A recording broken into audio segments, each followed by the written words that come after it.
Hi friends, இன்றைக்கி village life style என்ன பார்க்க போகிறோம், வாங்க பார்க்கலாம். இன்றைக்கி சண்டே என்ன ஸ்பெஷல்னு பார்க்கலாம். காலையிலே பார்த்துக்கிட்டிங்கன்னா தோசையும் கார சட்னியும் வச்சுருக்கோம். கார சட்னி நேற்று வச்சுருந்தது, சூடு பண்ணி காலைக்கும் அதே யூஸ் பண்ணிக்கிட்டோம். பாருங்கள், பாப்பா அங்கேயே உட்காந்து சாப்பிடுனா அவள் டிவி பார்த்துட்டு தான் சாப்பிடுவேன்ட்டு சாப்பாடு எடுத்துகிட்டு கிளம்பிட்டான். சாப்பிட்டாச்சு. துணி நேற்று மிஷினில் போட்டிருந்தோம், அதை காய வைக்கலான்ட்டு மாடிக்கு வந்தோம். பாருங்கள், பாப்பா தான் காய வைக்கிறா. எப்பவுமே அவள் தான் காய வைப்பாள், நம்மளாலாம் படியேற முடியாது. அவள் அடிக்கடி உடையந்து காய வைப்பா, துணி எடுத்துகிட்டு ஓடிடுவாள். பேசிக்கிட்டே காய வைக்கிறா. வெய்ய இதாக இருக்குது அப்படின்னு சொல்லி. இந்த மானம் காலையிலேருந்து பாருங்கள், மூடுது திறக்குது, மூடுது திறக்குது, மப்பாக இருக்குது. அப்புறம் பார்த்துட்டிங்கன்னா வெய்ய அடிக்குது. மழை வர மாதிரியே ஒரு கிளைமேட்டாக இருக்குது. நம்ம குண்டுமல்லி செடி மேலே ஏற்றி விட்டுருந்தோம். பாருங்கள் எந்த அளவுக்கு வந்திருக்குன்னு.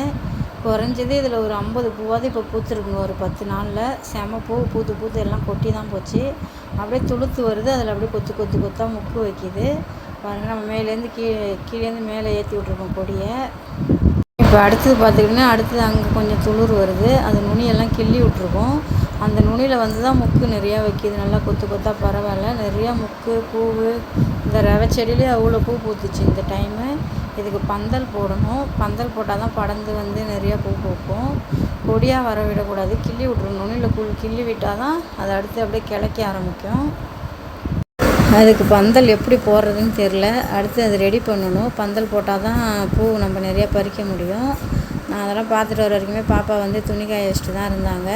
நேற்று சந்தையில் வாங்கிட்டு வந்த காய் இன்னும் எடுத்து வைக்கல. சரி, காலையில் எடுத்து வைக்கலாம், டிஃபன்லாம் முடிச்சுட்டு அப்படின்ட்டு காய் எடுத்து வைக்கிறோம். பாருங்கள், இந்த வெண்டைக்காயும் கொத்தரங்காயும் போன வாரம் வாங்கிட்டு வந்தது. இந்த பாக்ஸில் இருக்கிறதுனால 2-3 வாரம் ஆனாலுமே நல்லா ஃப்ரெஷ்ஷாகவே இருக்குது காய். இந்த பாக்ஸ் ஒரு யூஸ்ஃபுல் ப்ராடக்ட்னு சொல்லலாம். இது வாங்கிட்டோன்னா 2 வருஷத்துக்கு மேலே ஆகுது. நல்லா யூஸ்ஃபுல்லாக தான் இருக்கும். நம்ம அப்படியே வச்சோன்னா 2 வாரம் வரைக்குமே இந்த பச்சை கலர் மாறாமல் அப்படியே இருக்கும்.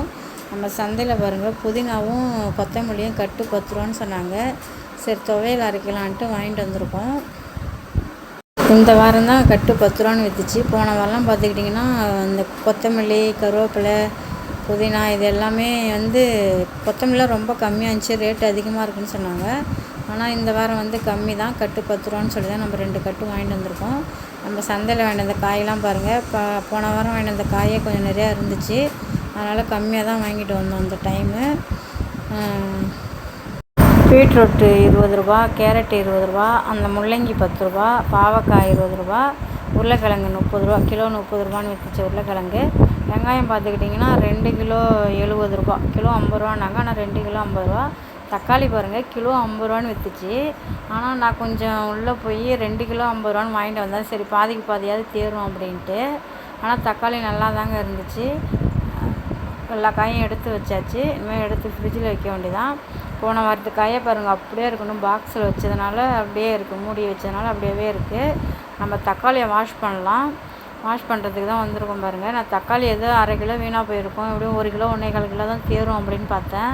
ஆனால் தக்காளி அப்படியே தாங்க இருந்துச்சு. நம்ம அந்த 50 ரூபா தக்காளி வாங்கினாலும் இந்த மாதிரி தான் இருந்தது. அதுவும் நல்லா கல் மாதிரி இருந்தது. அதில் பாருங்கள், அழுத்தினாலும் அழுத்தவே இல்லை. ஒரு 3 தக்காளி தான் அடிபட்டு பாதி வீணாக போயிருந்தது. மீதி எல்லா தக்காளியுமே அப்படி இருந்தது, கல் மாதிரியே இருக்குது. தக்காளி ஃப்ரெஷ்ஷாக அப்படியே இருக்குது. நம்ம அந்த 50 ரூபா தக்காளி கொடுத்து வாங்கியிருந்தால் 2 கிலோ 100 ரூபான்னு வாங்கியிருக்கணும். நம்ம 25 ரூபா கிலோன்னு வாங்கினதில் 2 கிலோவுமே நல்லா தான் இருந்தது. ஒரு 3 தக்காளி மட்டும்தான் அதில் சரி கிடையாது. சரி, ஊறட்டும். கொஞ்ச நாள் ஊறினா தான் அந்த அழுக்கெலாம் போகும். அதுக்காட்டி நம்ம டைகர் பாருங்கள், அவனுக்கு பசி எடுத்துச்சான். அவன் எப்படி சாப்பாடு கேட்குறான் பாருங்கள். எங்கே கடந்து விடையாந்தான்னு தெரில. நம்மளுக்கு தக்காளி அலசியே விட மாட்டேங்கிறான். சாப்பாடு வேணும்னு கேட்டிருக்கான். பாருங்கள், அலசியாச்சு. எல்லா தக்காளியுமே ஃப்ரெஷ்ஷாக கல் மாதிரி இருந்துச்சு. நல்லா இருந்துச்சுங்க தக்காளிலாம். நம்ம 50 ரூபா கொடுத்து வாங்கியிருந்தா கூட இந்த அளவுக்கு இருக்குமா என்னான்னு தெரியல. அவ்வளோ தக்காளி எப்படியும் 2 வாரம் தாங்கும். நம்ம ஆனால் 2 வாரம்லாம் வச்சுக்க மாட்டோம். ஏன்னா தக்காளியும் வெங்காயம் தான் நம்ம அதிகமாக யூஸ் பண்ணுவோம். இந்த 3 தக்காளி மட்டும்தான் அடிப்பட்ட மாதிரி இருந்தது. அதுவும் இதில் பாதி தக்காளி நல்லா தான் இருக்குது. பாதி தக்காளி மட்டும்தான் அரிஞ்சு பார்த்தா பாதி போட்டுட்டு பாதி எடுத்துக்கலாம்.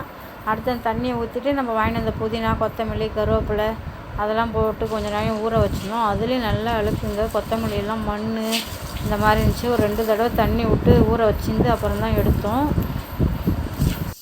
தண்ணியில் போட்டு ஒரு 10 நிமிஷமாவது ஊற வைக்கணும். அப்போ தான் இருக்கிற மண் எல்லாம் இறங்கும்.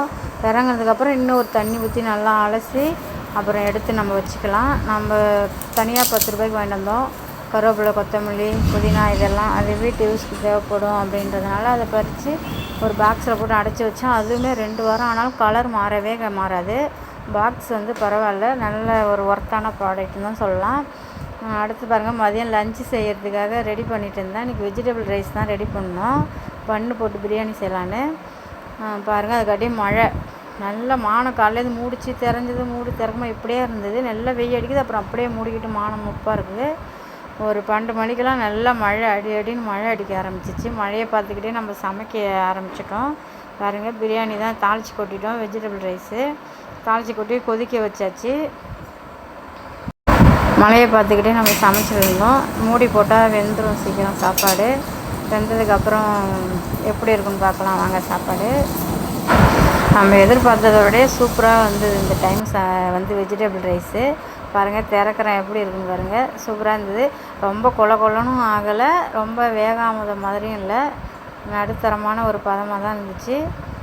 சூப்பராக இருந்துச்சுங்க பிரியாணி. இன்றைக்கி லஞ்சு வந்து சண்டே ஸ்பெஷல் நமக்கு வந்து வெஜிடபிள் பிரியாணி தான். பாருங்கள் எப்படி இருக்குன்னு.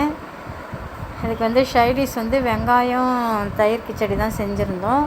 பசங்களுக்கு எல்லாருக்குமே உட்கார வச்சு சாப்பாடு கொடுத்தாச்சு. அவங்களும் சாப்பாடெல்லாம் வாங்கிட்டு போயிட்டாங்க. எங்களுக்கு இன்றைக்கி சண்டே இப்படி தாங்க போச்சு. உங்களுக்கு எப்படி போச்சுன்னு சொல்லுங்கள். வீடியோ பிடிச்சா லைக் பண்ணுங்கள், ரொம்ப பிடிச்சா சப்ஸ்கிரைப் பண்ணுங்கள். டாட்டா, பாய் பாய். நாளைக்கு வேறு ஒரு வீடியோவில் பார்ப்போம். பாருங்கள் பிரியாணி.